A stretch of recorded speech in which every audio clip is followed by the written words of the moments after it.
नमस्ते। आज के इस खास विश्लेषण में हम बात करने वाले हैं भारतीय एग्जिट पोल्स की पूरी सच्चाई के बारे में। मतलब चुनाव के बाद जो आंकड़े टीवी पर विज्ञान बताकर पेश किए जाते हैं, क्या वो वाकई साइंस है या सिर्फ मनोरंजन का एक तड़का। ये जो करोड़ों का पूरा तामझाम है ना, क्या ये सच में डेटा पर आधारित है या फिर सिर्फ एक माहौल बनाने की कोशिश। तो चलिए आज इस मिथक और वास्तविकता की पूरी डिकोडिंग करते हैं।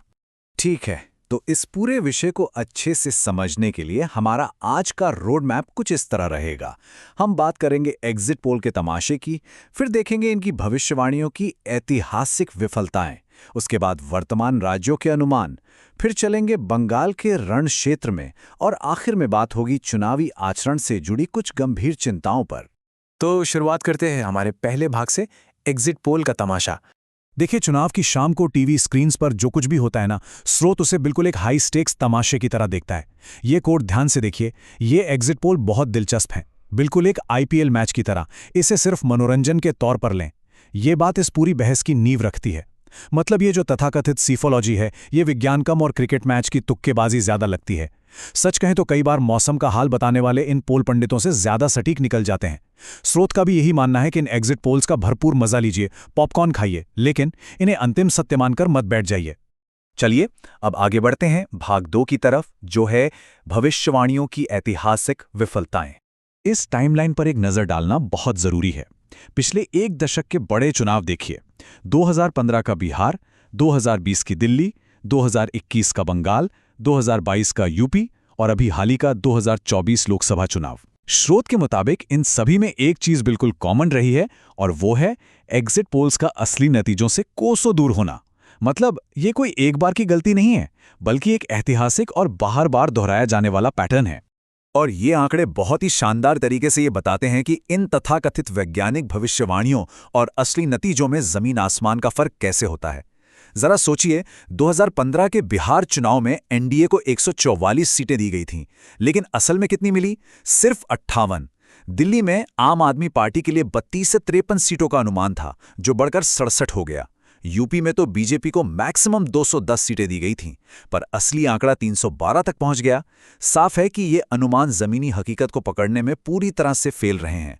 स्रोत यहां एक और बहुत ही दिलचस्प और सच कहूं तो गंभीर पैटर्न की तरफ इशारा करता है। आपने ध्यान दिया कि इन पोल्स में जो गलतियां होती हैं, वो अक्सर एक ही दिशा में झुकी होती हैं। 2024 के लोकसभा चुनावों को ही ले लीजिए। एनडीए को 400 पार तक दिखाया गया, जबकि नतीजे 300 के अंदर ही सिमट गए। और बंगाल के 2021 और 2024 के चुनावों में भी बीजेपी को अनुमानों में भारी बढ़त दी गई थी, लेकिन असल नतीजे बिल्कुल उलट थे। तो यहां एक बड़ा सवाल उठता है, क्या ये सिर्फ एक गणितीय चूक है या फिर कहानी कुछ और ही है? अब आते हैं भाग 3 पर, वर्तमान राज्यों के अनुमानों का विश्लेषण। तो मौजूदा स्थिति को अगर देखें तो असम में पोलर्स साफ तौर पर बीजेपी को भारी बढ़त दे रहे हैं। ऐसा माना जा रहा है कि वहां कांग्रेस के पास कोई मजबूत और एकजुट रणनीति नहीं है, लेकिन असली गेम चेंजर हो सकता है केरल।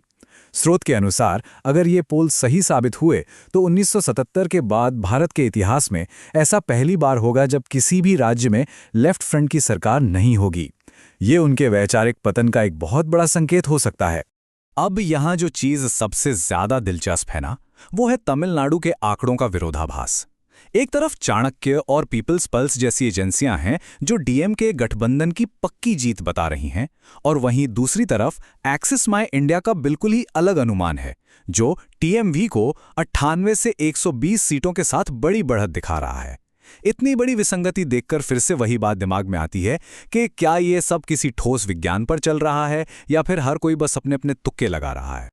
चलिए अब रुख करते हैं हमारे चौथे भाग का, बंगाल का रण क्षेत्र। बंगाल के इस पूरे गणित को समझने के लिए बस इस एक नंबर को अपने दिमाग में बिठा लीजिए, 294। ये पश्चिम बंगाल विधानसभा की कुल सीटें हैं। इसका सीधा सा मतलब ये है कि अगर किसी भी पार्टी को सत्ता की कुर्सी तक पहुंचना है तो उसे 148 सीटों का वो जादुई आंकड़ा छूना ही पड़ेगा। अब इन अलग अलग एजेंसियों के अनुमानों को देखिए, तब आपको समझ आएगा कि मुकाबला कितना कांटे का है। चाणक्य और पोल डायरी जैसे ज्यादातर पोलस्टर्स बीजेपी की एक बहुत ही करीबी जीत का अनुमान लगा रहे हैं। दोनों ने उन्हें करीब 150 के आसपास रखा है, लेकिन अगर हम पूरी तरह निष्पक्ष होकर देखें तो पीपल्स पल्स यहां एक इकलौता और बहुत बड़ा अपवाद है। वो टीएमसी को 117 से 187 सीटों के साथ भारी बढ़त दे रहा है। इतने करीबी मुकाबले के बीच स्रोत का जो मूल तर्क है वो ये है कि इन दावों पर आप आंख मूंदकर भरोसा नहीं कर सकते। स्रोत की सबसे बड़ी आलोचना यही है कि ये एजेंसियां अक्सर विज्ञान का नाम लेकर सिर्फ गणितीय अटकलें लगा रही हैं। एक बहुत बड़ी चिंता ये भी है कि क्या ये आंकड़े असल में कोई वैज्ञानिक पूर्वानुमान है या फिर चुनाव से पहले कोई खास राजनीतिक नैरेटिव या माहौल बनाने की कोशिश। इसके अलावा जमीनी स्तर पर जो मतदाताओं की असली भावनाएं हैं या उनका जो छिपा हुआ गुस्सा है, उसे पकड़ने में ये एजेंसियां अक्सर पूरी तरह नाकाम रहती हैं। अब आते हैं हमारे आखिरी और शायद सबसे महत्वपूर्ण हिस्से पर, भाग 5, चुनावी आचरण पर चिंताएं। राजनीतिक स्तर पर अगर देखें तो दो बिल्कुल ही अलग अलग कहानियां चल रही हैं। हम यहां दोनों ही पक्षों को निष्पक्ष रूप से समझने की कोशिश कर रहे हैं। एक तरफ टीएमसी है, जिसका लगातार यह आरोप है कि पूरी चुनाव प्रक्रिया अपारदर्शी थी और जबरन धांधली की कोशिश की गई। और ठीक इसके उलट बीजेपी पूरे कॉन्फिडेंस के साथ ये दावा कर रही है कि जनता ने शांतिपूर्वक वोट किया है और वो अब एक बड़ा बदलाव चाहती है। तो जो सबसे अहम मुद्दा है वो है ये आंकड़ा 2.5 लाख। ये कोई छोटा मोटा नंबर नहीं है। स्रोत के मुताबिक ये बंगाल चुनाव में तैनात किए गए सुरक्षा बलों की एक अभूतपूर्व संख्या है। अब आप ही सोचिए, एक ही राज्य के चुनाव में इतनी भारी मात्रा में फोर्सेस का डिप्लॉयमेंट, ये अपने आप में कई बहुत ही गंभीर और गहरे सवाल खड़े करता है।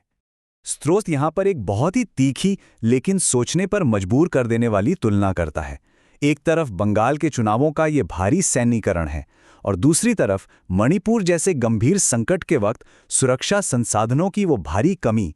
ये तर्क दिया जा रहा है कि अगर बंगाल में तैनात इन बलों का एक छोटा सा हिस्सा भी मणिपुर भेजा गया होता तो शायद वहां के संकट को बहुत हद तक संभाला जा सकता था।